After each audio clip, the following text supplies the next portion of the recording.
some chess players never get past Paul Morphy's famous miniatures, those brilliant sacrificial games. But Morphy had a profound positional sense. He was far ahead of the chess world in bridging the positional themes of center control, development, and king safety to the attack. Morphy's blindfold simultaneous exhibition game against Dr. Lewis, Philadelphia, 1859, demonstrates a very general recipe or formula for winning a chess game. Start with better center control. Then get better development and better king safety. From that stronger position, you certainly have a stronger position if you've got better center control, better development, and better king safety. From that stronger position, then you must attack the enemy king by opening a file, or less often a diagonal, for your heavy pieces.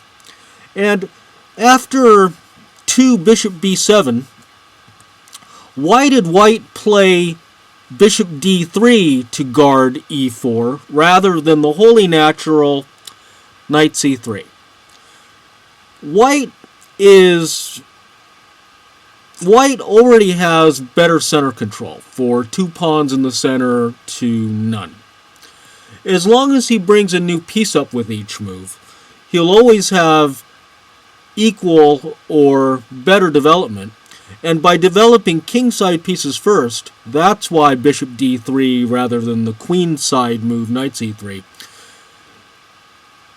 By developing kingside pieces first, white is preparing for the third ingredient in that recipe, better king safety. Knight h3 looks like a beginner's move, but it's perfectly in tune with that formula. White has better center control for 2 pawns in the center to, say, half a center pawn. He's keeping ahead in development, and he's ready to castle. After white castles, then the rook on f1 just has to wait for white to play f4, f5, f6, and so on to open a file.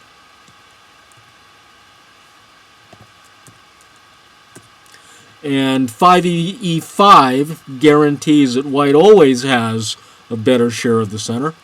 This type of pawn structure is most often seen in advanced French defenses.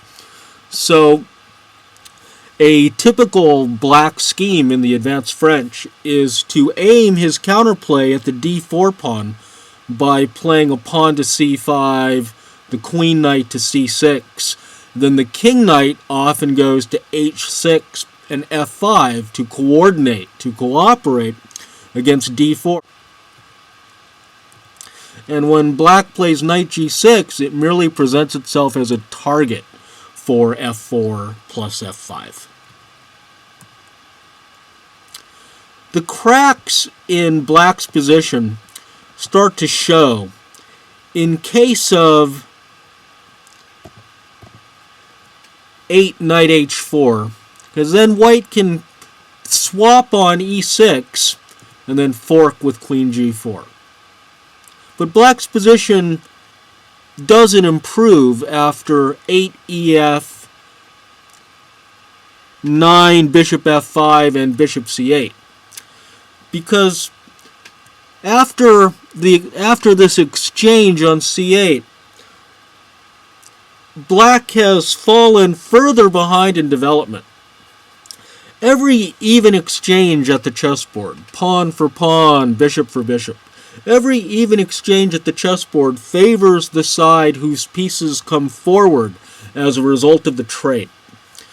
Black invested 3 moves in the swap on c8. Bishop b7 back to c8 was 2 moves, then queen c8 was a third. None of those moves was forward going. And queen c8 enables knight c3 to be played as a threatening move. Bishop g5 has the idea of removing the defender on e7 so that the h3 knight can get back into the game on g5. Black made a mistake when he castled at move 12. Because after the swap on e7, his knight went backward. If he'd played instead 12 queen e6, then when white swaps on e7, he doesn't have to undevelop his knight, and his queen has improved from c8 to e7.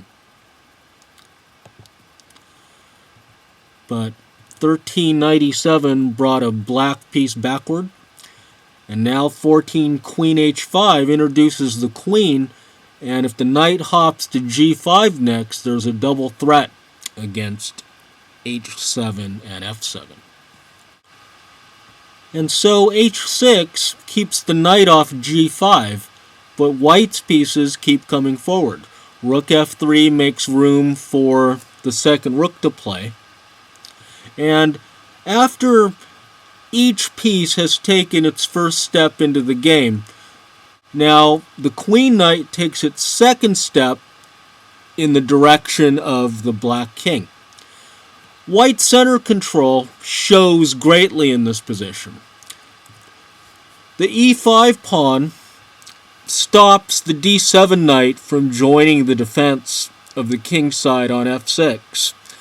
And after this swap of knights on f4, the knight and the pawn cooperate to guard the entire range of squares on the 6th rank, which makes it so difficult for black to keep any pieces, any defensive pieces, in the vicinity of the black king.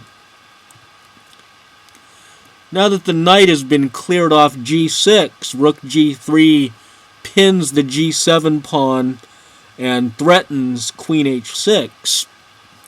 When the second rook steps forward, white is threatening a winning rook sacrifice on g7.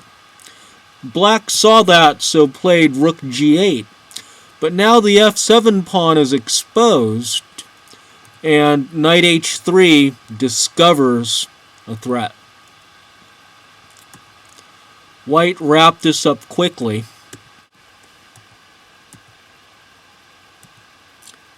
And black resigned here in view of hg, rook h3 mate.